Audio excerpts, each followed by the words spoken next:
Hello everyone! Welcome back sa aking YouTube channel. May bago na naman akong i-review na earning application. Nakikita ka ng 8 pesos to 1,000 above. May nagpapareview lang po nito guys. Titignan po natin kung legit ba ito or fake. Ang earning application na ito ay Pop It Up. So let's start guys!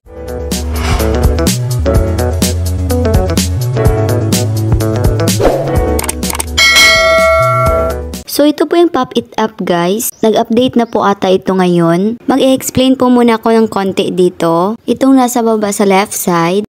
Ito po yung daily tasks niya guys and achievement. So yung benefits niya po dito, makakakuha po tayo ng gold coins. Dito naman po sa baba sa right side.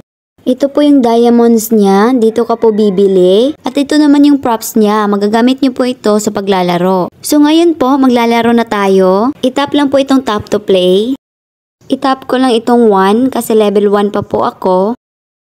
So ang gagawin po dito, kailangan nyo pong i-tap itong nasa taas para mag-pop yung coins dito. Siguraduhin nyo talaga guys na mapupunta dito sa taas. Kasi kapag nahulog yan, babalik po kayo dito sa 6. Kaya siguraduhin nyo talaga guys na mapupunta po dito sa taas.